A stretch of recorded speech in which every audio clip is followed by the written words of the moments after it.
This is Mythic Battles Ragnarok. And if you can't tell already what type of game this is, let's go ahead and open the box when you get it. Huh? Yeah, this is has a lot of minis. Mythic Battles Ragnarok is a skirmish battler from the Mythic Battles line for 2 to 4 people, where you might have used Greek dudes before, and now you use awesome Nordic gods and creatures and heroes to duke it out. Heck yeah, you can just play as Thor all day. Crazy thing is, all these components are from the base pledge of the delivered Kickstarter campaign for only $119. It just happened to have a ton of stretch goals unlocked. So again, a bajillion minis. You play this either as a skirmish mode where you first draft armies, then fight with them for 1 to 1.5 hours of gameplay, or you play one of the campaigns with pre-set up armies. And these campaigns aren't long, they're only 3 missions each, so you can finish them in their entirety in 4 to 5 hours. For this review, we played only 2 players, with 2 skirmish matches, then finished one of the mini campaigns. In total, this was about 8 to 10 hours of gameplay. Oh, there's also a 2v2 mode we didn't try, which introduces team play that doesn't seem to be much different from the 1v1 rules. One last thing before moving on, yes, this is a sponsored review from Monolith Games, who sent this box over. And while we never compromise our scoring here at Shelfside, I totally understand if you just want to click off now. Click off, if you want. Oh, also for some reason we don't have the solo campaign booklets unlocked from the stretch goals and the Kickstarter. Anyways, if you're still here, let's how to play. As said, there's 2 ways to play this game. We'll just cover the main skirmish mode and how to play. You have a certain amount of points to draft your army, which is taking one of these boards that corresponds to a unit. They usually have 2 to 3 abilities and differing types of health and movement. You take turns drafting armies with costs in the bottom left corner. You must first draft a divinity, which is a god or titan, then eventually fill out your army with creatures, heroes, troops, and even troop upgrades, all drafted in any order you like. Then you take all the cards corresponding to your units and put them into a shuffled pile to make your deck. Also, you grab all their Art of War cards they say. Art of War is like a cool power card we'll explain later. Then draw 3 cards from your deck and grab 3 Art of War cards from outside your deck, put that in your hand too, you're ready to play. You also don't start spawn on the board. Rather, you have deployment zones to spawn on as an action. But before that, the goal is to either kill your opponent's divinity, aka god, or absorb 4 divine stones with your divinity, aka god. There's no rounds, rather all you do on your turns is draw a card. Then you can pass and draw another card. But usually you'll activate a unit by discarding its corresponding card. Then you get to do 2 simple or 1 complex action with them. Simple is like moving with their move value, picking up a stone, or attacking. Complex is running, which is movement +1, or absorbing a divine stone. Also, unit-specific actions will specify whether they happen during simple or complex activations. We have to explain combat, where you can attack something up to your range. Range 0 means you just attack whatever is on your space. You pick up an amount of dice equal to your attack, look at the opponent's defensive value, then roll. Each die needs to match or exceed that defense to do 1 damage per die. Caveat though, you discard all your blanks, then discard as many dice as you want to +1 other dice. So you usually end up with a handful of dice to get past the defense. You also have the option to do something called Second Assault, where you can re-roll dice with a 5 on them, and that new value gets added to 5. But if you roll a blank, that entire die gets discarded, so that's risky. And again, you can discard dice here to +1 other dice. When units get damaged, they move down this entire tracker, meaning their stats can get worse. When it reaches 0, they're out of the game. After your unit does their thing, you can discard an Art of War from your hand to activate a different type of unit you have, discarding its matching card as usual to play it. That's mostly it for your turn. We have to mention the Art of War card's usage before finishing. These can be discarded at any time to draw 2 cards from your deck,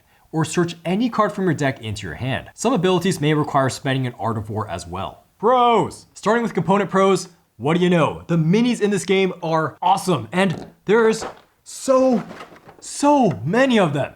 Big minis for divinities, slightly smaller ones for creatures, then heroes, then even the troops that have multiple of the same kind. No kidding, the quality and look of everything is fantastic. We've been moving these boxes around and no damage, and when the game came to us, only one thing broke off during shipping. Impressive seeing how many molds there are. Oh, and you also get 3D terrain to put on the board, trees and monoliths. Bonus points for taking out Fenrir's head to put on a different head. One special component feature is how they did the health upkeep, because instead of markers and health tokens, you now track in other stats with this plastic banner that moves quite smoothly with the rubbers you put it on the back. These come in and out really easily too. Man, I want more games to have health modified like this now. Saves so much component hassle. Oh, and also these player boards are nice thick quality. Art is freaking cool on so many units. Fun fact, they hired what I believe is a concept artist from Thor Ragnarok, like the Marvel movie. Cause man, these portraits are just cool. Like, there's so many of them too, like holy cow. You also get 4 game boards to use, all with awesome art. They actually look much different from each other. Here's a ship. Another one is a temple with holy spaces. The one is fighting on a hiking trail with fire. Lastly, you get a literal storage box that has felt coated plastic, with dividers. Really easy to store your game away. Now it's time for gameplay pros. The first is definitely the unit design. This is the highlight of the game. This is why you play Mythic Battles Ragnarok. See, these are varied enough that we've been playing for 8 to 10 hours and we have yet to find things that feel too similar to each other. Each unit not only has abilities as mentioned before, but they have 2 to 3 talents, which are game-altering attributes. Something like Leader for Lagertha means that she can actually activate troops next to her for free after her turn. Or Block prevents enemy units from going through you. Or Godslayer, which gets you 2 rerolls against gods. Then the stat tracker means that if you go down in health, your movement, defense, or range can get reduced, or sometimes increased. Oftentimes, the weaker you get, the less access you'll have to abilities too. How about playing as Fenrir, the most expensive unit in the game, who can move 3 spaces, which is half the map, and rolls 10 dice to attack, which is all of them in the game. But look at his abilities. Bitter Jaws lets you attack everything in 2 areas next to him, with 8 dice. Or how a troop destroyed by him is permanently removed from the game. Normally there's a way for you to respawn them. Or Thor, that popular dude from the movies, who can just use his crazy hammer to lightning strike a unit at the board at infinite range. You just have to discard the Art of War. Or the Troll, who can change his stance to either move more and Gem Collector to easily pick up stones, or Mountain Stance to increase his range and then have a chance to throw enemies. One of his talents is the cool Force of Nature, which lets you interact with the 3D terrain that can provide some defensive perks normally. If you force a nature to destroy one of these upon attacking, you get +1 offense and +1 range. How about my favorite, the hero Sigurd, who is not only incredibly well statted in attacking and grants himself rerolls, but if he were to die, you can just revive him at partial health. I also really like Brunhild, who hates gods, getting +2 dice against them, and she terrifies anyone she's attacking, meaning their defense is reduced by 1. All gods are very afraid of her. But what about these peasant little troops though? Well, these troop units, while dirt cheap to recruit at only 1 cost and typically low statted, are implemented quite well. See, they seem weak with only as much health as their miniature count, which also means as they take damage they don't get weaker, but when they die, they can respawn at your divinity at the end of your turn. You just have to pay an Art of War from your hand. And remember, these only costed 1 point to recruit, whereas normally things are at least 3+. Also, some of the troops happen to have the guard ability, which means they can protect others in their space, which is great for protecting your god. Remember, if they die, you just lose the game in skirmish mode. This makes directing troops tricky. Do you use them as cannon fodder and be the David versus the Goliath of enemy monsters and heroes, or do you keep them to protect your god and secure Divine Stone areas? You got these seers that want to die because they let you draw a card when hurt, or berserkers who can berserk, meaning attacking twice in 1 turn by losing a troop. Let's run through a quick defensive combo going back to Lagertha. She has a leader, so after she moves, the troops can move for free. Let's say they move onto her space. Then Lagertha's close protection goes off, meaning she gets +1 defense if an ally is in her area. Also, she uses shield wall to buff the troops, so double bonuses. This is a great area to move your divinity into, who'll be protected by both the troops and Lagertha. Okay, one more fun combo. Use Grendel's mom to redirect attacks away from her. We can redirect to the Jomsvikings because when they die, they perform an attack. Wow, so many possible combinations. Drafting must be interesting. And yes, we'll get back to that later in the pros. Cause first, we gotta talk about how Mythic Battles does its turns. You got the deck that you build off your army, and then a hand of cards you're drawing. This is a much more engaging system than say HeroScape, where after you use a unit, it's done for the round. Because now, there's no round, you're just restricted with how many cards you have of that unit in your deck. You can see the quantity there. And so you got to think about how the cards are in relation to your board and your remaining deck size. You're incentivized to track both yours and your opponent's discard constantly to see what units have been spent. And there is some tension about whether or not they have unit cards in hand that can hurt you on the board. The actual hand management flows with the Art of War, where remember, you can discard it to get more stuff from your deck. Often you want to save Art of War until you really need it for a draw or using a unit ability. And you can get these rune cards into your hand from absorbing Divine Stones, which do the same card draw as Art of War, adding some progression to your deck and more motivation to take the stones. Another way the hand management is less clunky is if a non-troop dies, you can discard a pair of those cards from your hand to draw 2 cards from your deck. So there's not too many dead cards in your hand. Sometimes there'll be dead cards if that unit provided 3 cards for a deck, and so after discarding the pair, you're stuck with an alone card, which motivates you not to lose units with an odd number of activation cards. Another interesting thing for hand management is how Mythic Battles has you pacing your deck, because I've never seen a game do this, that when a player decks out, say my opponent decks out, then I get my entire remaining deck into my hand. And then my discard just shuffles back and becomes my new deck. Look how many cards I have in hand now. This is a lot. This means that you're often tracking your opponent's remaining deck to see how fast you should pace your deck. I found myself feeling some tension behind doing any draw 2 action, because that was one step closer to me decking out, my opponent getting a massive card payday. This all culminates into our next gameplay pro, which is you have a pretty compelling draft here if you want to min-max it. See, drafting more units might sound like a good idea to clog the board, like maybe you just get a bunch of troops, right? But no, because that dilutes from getting to use your god activation cards. Your god is stronger and sometimes you want to move them out of danger. But then drafting too few units means that you might not have enough to protect your god. You usually want at least one set of troops. Then throw in all these troop upgrades called the Jarl cards, and how different units provide their own art of war,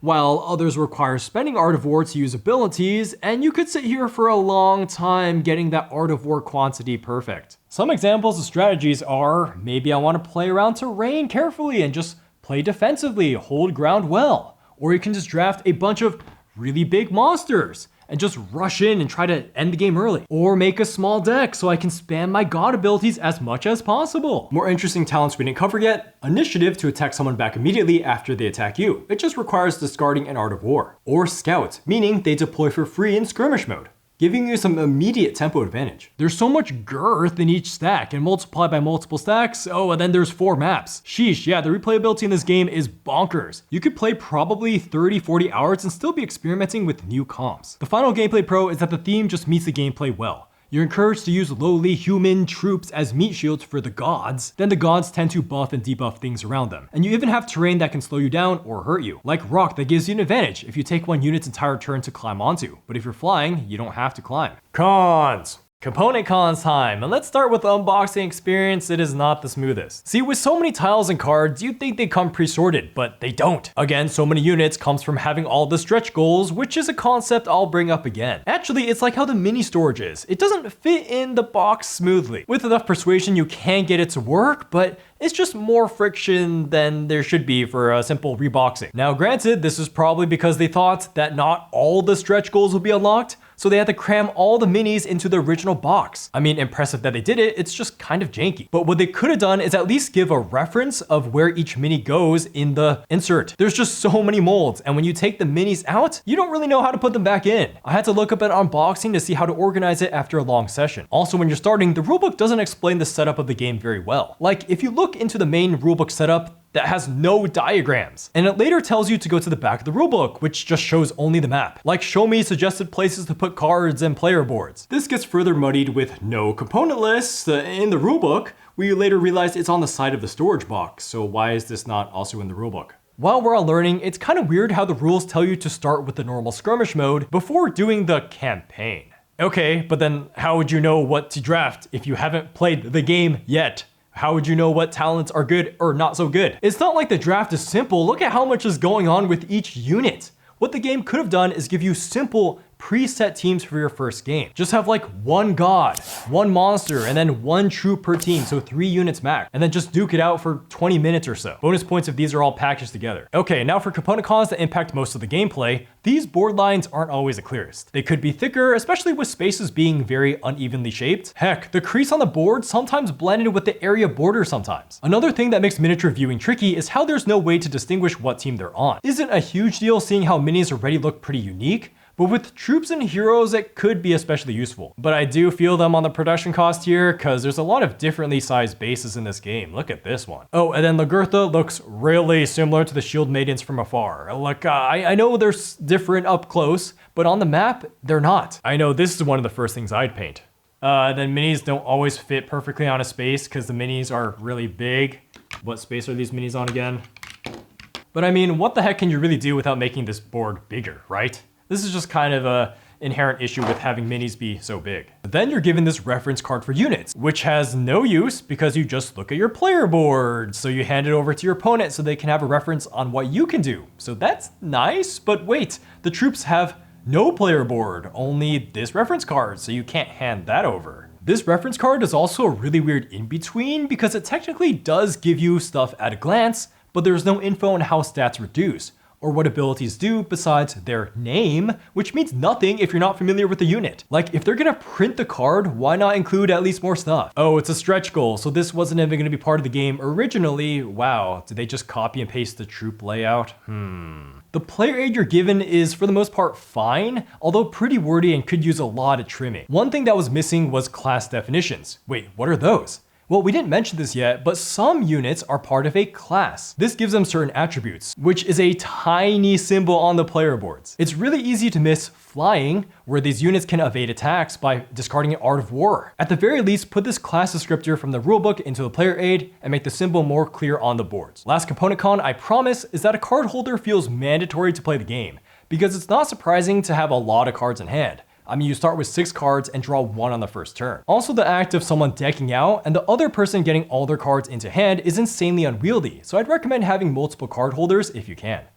The 2 gameplay cons time. So the first is that some of the scenario designs, we played 1 entire saga and 2 out of 3 missions there, so we'll talk about that, but some of these didn't have the most fleshed out design. So let's go back to the skirmish mode, the normal mode, main way to play the game, that you have 2 win cons, either kill a god or absorb the orange stones. This means that gameplay is fast paced and violent in either all-inning someone's god to just kill them ASAP, and or positioning around divine stones, and you can pick them up with non-gods and to move them towards your own god, which makes positioning more interesting and dynamic. You can put pressure on the map somewhere where there's no gods because there's a stone. In scenarios 2 and 3, it was a lot more railroaded. Like, kill this one big unit, then you win. That just leads to a less interesting strategy. Here's an example in scenario 2 of the campaign that we played. Don't worry, there's no spoilers. One player is restricted to doing 1 damage per attack to a high stat monster, so it just feels like a slog attacking. Then the other player just runs and kills pillars, which don't move, which also isn't the easiest for their opponent to stop, since range 0 from 1 space away hits them. Plus, it throws a lot of the troop management ideas out the window, because anytime an entire troop dies, it just respawns entirely for free at your spawn point for no cost. Or in the last scenario, one of the players is trying to reveal the true target by going to face down tokens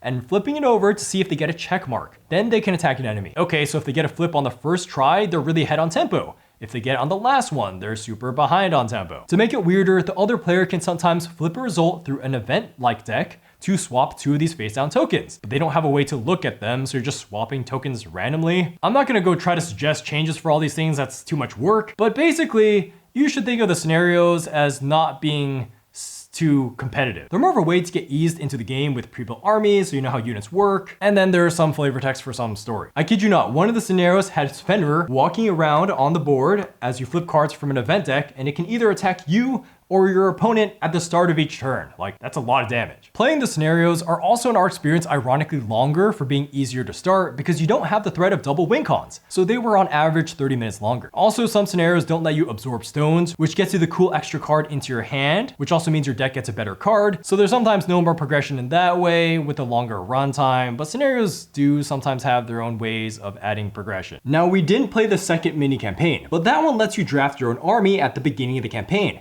then use it for the entirety of the 3 scenarios. So that actually gives you some more agency, although I'd be curious to see how badly your army can get shafted by certain scenario rules. The campaigns also give access to full Thor cards, which are just a one-time use card to be used anytime during the campaign. These aren't bad and there's no bad card to draw, they just kind of feel thrown in out of nowhere and feel very disjointed from the campaign and kind of random. It's definitely a thing I could see people not using in campaign mode if they don't want to feel screwed by sudden unit upgrades out of nowhere. The last gameplay con is that some of the combat system feels particularly lacking in 2024. See, in these ameritrash games, you want to avoid game states where the best decision beyond all doubt, it's super obvious to do this, is just roll dice and attacking. End turn, that's my turn. And then this game has a lot of that, despite all the unit complexity we've been talking about. This can make some characters' turns feel kind of shallow despite all the rules, talents, and drafting work you put in, because it means that, yeah, your turn is just dice rolling to try to attack your opponent. At its worst, you can be stuck in a mosh pit where one player has the block talent to prevent someone else from moving. But then that player really needs to move out of that area, so then it's just that player for a long time rolling dice on every single one of their turns. Also, if you look at the board, some spaces are just better than others, so it's more likely to mosh pit there. I'm thinking a way to help this would just be to add more depth to combat. I'm thinking of Gloomhaven combat, where there's all these countless modifiers and ways to combo attack. Or for this game, because I know they're trying to keep it simple and more ameritrashy, at least allow for attacks to happen off the complex action, because there's only attacks off of a simple activation. So then you're always just simple attacking again and again. Maybe you could reward players for standing in one place and attacking. Scoring! Now it's time for a recommended score, where we try to critically evaluate the aforementioned pros and cons of this game, with the caveat of whether or not it's even a good idea in the first place. And so, Mythic Battles Ragnarok is gonna get a 7 out of 10. It is good. The thing that kept hitting me over and over again is value. This game is insane value. Like, look at all these varied minis and abilities and types of units for only $119. For a comparison, that's about $10 cheaper than Gloomhaven miniatures to get all the standees all miniaturified, and that box don't give you a game. Currently, if you get Ragnarok right now via the new Mythic Battles Games Kickstarter, it's $130. The true retail value, I don't really know. I've seen it recommended under $300, and that is still pretty good value. Mythic Battles Ragnarok might not have been this value because 37 units just got straight unlocked via stretch goals. And some of those are troops, so that's definitely more than 37 minis. And it's not like other Kickstarters where these stretch goals are alternate art or extra campaigns or expansions. Nope, these minis are all usable because a significant portion of the experience is drafting them. And from what I can tell, this is a very similar combat system to the original Mythic Battles Pantheon. So they keep the same core game, add in new minis to draft, and that's value for you all. Honestly, this experience could have been a lot more of a disjointed mess with so many extra goodies just thrown in, and I suspect that's why some of the component production feels so rushed. But with drafting and not just a campaign, you're self-balancing all the variety, and then you want that much content here. The sheer quantity is a pure boon. Eventually you can learn, oh, if my opponent's drafting a bunch of retaliate, well, then I can just draft Freya's cats to ignore that. Or if I feel really reliant on god activations for my comp, then I can get Mimer, who lets me get any card from my deck, so the god activation for free on his turn. Or it's probably important to have your army have at least one unit with one range and then a way to mighty throw units out of your space just in case you get trapped. I'm sure there's much more drafting nuance here that we've barely scratched the surface of. Remember, you're drafting your deck as well, so there's so many possibilities in utilizing your armies. But then admittedly, the game can devolve into mosh pit dice rolling at some point. So let's talk about the dice rolling system. As a reminder, it's where you're trying to end with high values by sacrificing low rolls into higher rolls. And then you can re-roll 5s to add on a new value to a 5. Your enjoyment of Mythic Battles Ragnarok after the draft really rides or dies off of this combat system. It's definitely different from just purely chucking dice mindlessly, and there's a push your luck element in gambling with re-rolling 5s that you created via discarding other dice. It's just that rolling zeros off of your reroll can be brutal, and the dice rolling process takes longer than other games, since there's way more dice manipulation to do after each roll. More info on this in my personal score. If this type of dice rolling is totally your thing, and you love Nordic mythology and skirmish games, where you can theory craft cool armies and counter draft, then pit them all against each other relatively quickly, this is a good buy. None of the component cons we bring up are actually that bad. Playing is mostly just minis and cards. There's not really much cardboard pieces after drafting to bloat the setup or fiddle up turns. It's just 1 to 1.5 hours for 2-player in the skirmish mode, where enjoyment can increase after you get familiar with the oodles and oodles of Nordic quirks. Or you can play it up to 4 players if you have that many people willing to understand the army pool here, but again, we haven't tried that mode. However, if you're someone that can't stand the thought of dice rolling on 3 turns in a row to do a couple of damage, definitely beware. Or if you want an intricate competitive campaign or want some revolutionary take on this genre, Mythic Battles isn't quite it. Lots of turns are still attacking through the dice rolling system to get 5s, or moving and then attacking. It's an expanded take on this classic ameritrash with an interesting card system thrown in. But hey, look at all the characters, and they're meant to be drafted, so you're self-balancing the game. So value, right? Yeah, I mean, it is value. Think about how you'd enjoy the gameplay after drafting, because most of the time you're playing the game, not drafting. And if the gameplay is legit to you, then I think you'd have a blast with this game. I can see why people either love the streamline of this or get let down by this mini-filled bash. Also, if you like this sort of gameplay idea but like Greek lore, get Pantheon. And if you like Egypt mythology, get Isfed, which is live on Kickstarter right now, link below. My personal score for Mythic Battles Ragnarok, again, just my personal enjoyment of the game, is gonna be a 5 out of 10. I just have an average time playing this game. No, like no kidding. I feel very just average playing this. It's just fine to play. It sucks me in with the cool art, the cool miniatures, and then the army composition ideas. And then there's just enough here with the hand management, discarding Art of Wars, to keep me engaged while playing. And it's not that long of a game. While some of the campaign scenarios were just meh to me, I'm weighing this score more off of the skirmish mode, where there's a 2-pronged win conditions. And then so this trade-off between killing your opponent's divinity, weighed with capturing the stones, is fairly tense. It works to keep games short too, which is always something I wanted from this genre. A comparison I can quickly think of is HeroScape, which I grew up playing a little bit and had all these cool pre-painted minis and 3D terrain and even some army composition ideas. but the gameplay just didn't have enough depth to keep me entertained for the hours and hours I remember matches taking. Mythic Battles Ragnarok is like taking the cool 3D terrain and pre-painted minis and replacing them with a more engaging card system, and then a time length that actually makes sense to me. Still, there's no mechanic that particularly gripped me when you're ultimately just moving minis a couple spaces and dice rolling most of the time. Like, there's not that much room for combos with bare bones turns, positioning isn't as interesting compared to something with a grid or hexes, and even the card system that holds my attention still is just a means to roll more dice. I'm not really feeling the pivotal moments in gameplay besides just rolling a good 5. Or where is the feeling of pulling off some genius movement idea and flanking the enemy? It's not here. And also, why do complex actions not feel complex? Honestly, I'd like the game to have much more hand and deck manipulation. Like, I'm looking at Idun, who gets to slowly mill your opponent's deck at the end of her turns, and I thought, that was awesome. If I could build and use an army that centers around that, maybe I'd raise my score to a 6 out of 10. I also found the dice rolling system to actually shroud satisfying rolls, as after you roll, it's a mini exercise in discarding blanks and boosting dice up. It's not a long process once you're used to it, but it's really limiting my dopamine hit as I have to move my dice around. The combat system works in the push your luck to all in a god or guarantee 1 damage instead of risking 3. It just feels anticlimactic to me and a bit tedious. I was thinking, if you're gonna have 5 basically be exploding dice, why not just make it pure exploding dice? Rolling a 5 gets an additional die now, so you don't have to remember what it is while you re-roll it. That way you can see all the cool numbers in front of you without having to constantly move components. And as with many games like this, it's just more fun with your own rules. When Adam and I first played, we goofed. We subtracted our total dice roll from the target's defense, meaning that you could one-shot units easily. This made the game way faster and wackier, and I think I like that a little bit more. Like, provide more wackiness in the game, like units that have more high-risk, high-reward rolls to interact with other units weirdly, like maybe flipping a coin to make something happen, or give out conditions or teleport units, or let me mess with my opponent's hand more. Also, shout out to the theme. I never really liked Nordic stuff that much. I mean, it's cool, I'm not super into it, but it was growing on me as I played. Playing Sigurd and Brunhild was like an interesting experience. I'm really vibing with them. Something about using these characters just really resonates me, and I'm sure a lot of fans of this game have their own blend of Nordic dudes that they just love to use. Again, I just feel very aggressively average about this game. Like, it does its job as minis bash each other in a silly way that's not totally brain dead. It could have been more nuanced and take longer, but then that would mean more complicated rules, so I can't fault it too hard. And thank goodness it doesn't take longer than 1.5 hours. A great metaphor I can think of for Mythic Battles Ragnarok is going to an all-you-can-eat Vegas buffet with your friends.